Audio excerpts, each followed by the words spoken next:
millions and millions of Americans are following the herd. They're afraid to take a stand. Next is Shelley Luther. She showed all of us how to have the courage to stand. That's next on the Jeff Crilley Show.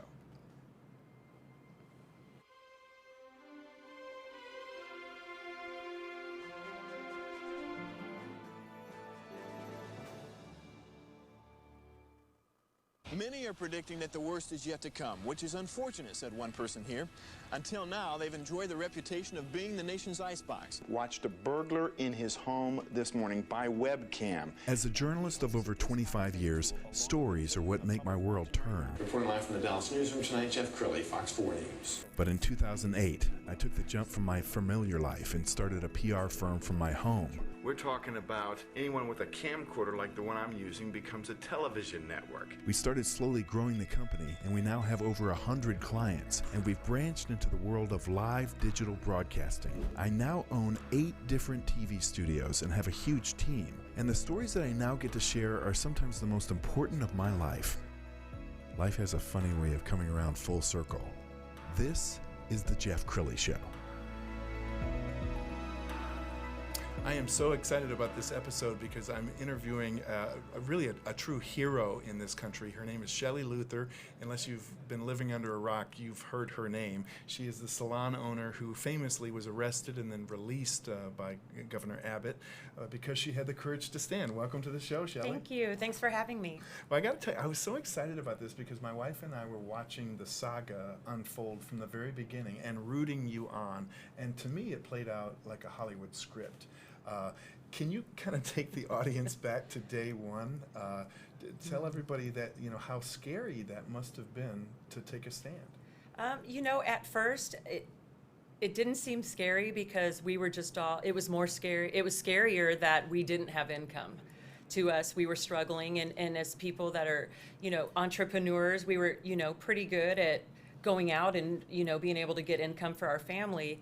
And the hairstylists start calling and saying, thanks for not making us pay rent, but we can't even pay our own mortgage or feed our own kids.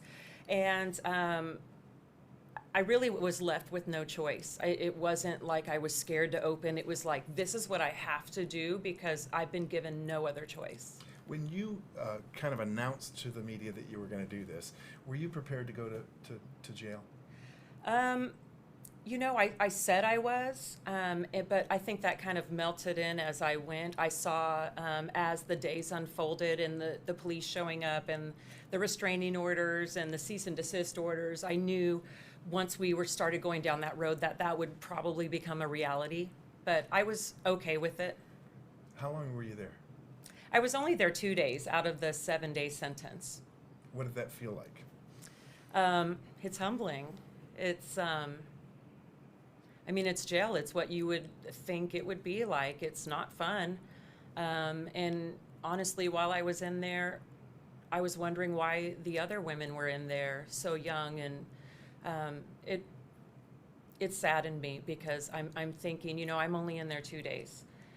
Some of these women had calendars in there where they were crossing off days at a time, months at a time. And I'm wondering, what could have these young, like in their 20s, yes, what could they have done to get months-long, years-long sentences? And maybe they shouldn't be here that long. So my mind already started thinking maybe I was put here for a reason.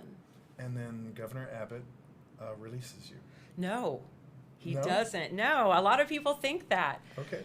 So actually, the Texas Supreme Court released me after my attorney filed, and it wasn't actually a release; it's a suspension. So basically, my sentence is in their hands. So I could actually go back for the rest of the 5 days, and so it's in their hands right now. And the city of Dallas is actually suing me they have an injunction against my salon to take it away permanently, and also all of these other fines. Right. So, but a lot of people think Governor Abbott, kind of came in and rescued me. He did, though. I will give him credit for retroactively going back and saying, no one should be put in prison for trying to feed their family. I'll give him that. But he actually didn't have the authority to release me from prison because I was put in jail for contempt of court. Wow. Well, you didn't intend to become an international media star, but I'm sure No. your name was in papers in Europe, and we could probably find articles in third world nations that mention your name. We have a clip from The View, and I want to play just a little bit of that right now. Good morning, Shelley, and welcome. Megan? Thank you, Whoopi. Good morning. Hello, Shelley. Thank you so much for coming on. Texas had been under stay-at-home orders since March 22nd, but on April 24th, you defied those orders and reopened your salon for business. We heard a snippet of your story in that clip that we just played, but can you please explain to everyone watching why you decided to reopen your salon? Well, there were several reasons. I mean, obviously, we were all in a panic when this broke out and the virus was spreading, and of course, we were willing to shut down 2 weeks, even 3 weeks. But when the government help was not coming, and no one was really even replying to any SBA loans that we were applying for, unemployment in Texas, you couldn't get through. The website was crashing. My hairstylists were telling me, look, I'm about to go to people's houses to do hair because I just don't have any money. I decided to open because it's not safe for them, obviously, to be going to people's houses for them or their clients. And I just felt like if I opened, I could create a sterile environment and make it at least a lot safer and follow CDC guidelines and regulations.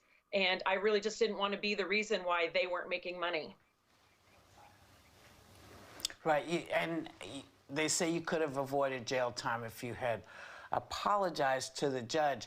Do you think there's anybody that you should apologize to outside of the judge, like, the folks that are working so hard on the front line, folks like that? Do they, is it something you would have done for them as opposed to just saying to part of the government that wouldn't open up?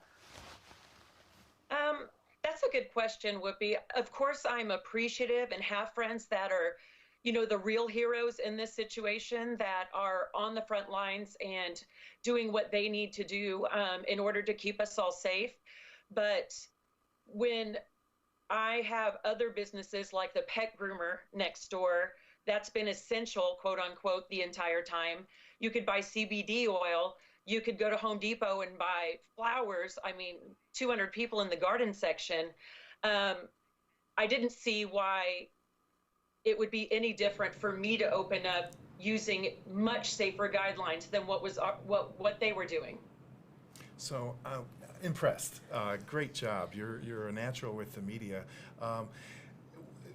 You never set on this path. I mean, you're like an accidental celebrity. So as you pray and think about why this all happened to you, why did it happen to you, and what are you supposed to do with it?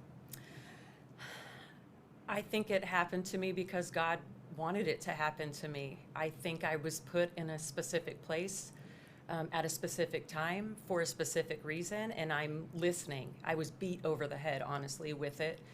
And now I just believe that every person that I come in contact with is part of the plan and part of the journey. All the money that I've received, it's not, we've just been giving it away to people that are part of the plan and part of the journey.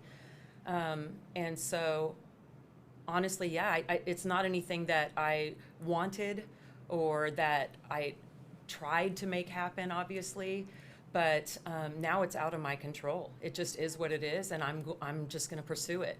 I know that you don't think of yourself as a hero. We were talking about that off camera. You're humble, but you did inspire millions and millions of Americans, and I think you spoke for millions of Americans who found, what the government was doing a little bit of an overreach. Because, as you said on The View, some of the inconsistencies. I mean, why is this place allowed to be open and you're not allowed to be open? You really put a spotlight on some problems. Right. Well, I mean, we're still having those problems here in Texas with bars not being open compared to restaurants that look exactly the same if you took a picture of both. I just don't think that it's correct. If this virus is so scary, then everybody should be in their homes and no one coming out. You can't say that this is a safe place and this is not. Or, You know, in California, they're saying stylists can do hair outside, but not inside. It's like COVID's outside now and not like, Yes. make up your minds, or let us get, or give us money, which none of us want to do. We just want to go to work.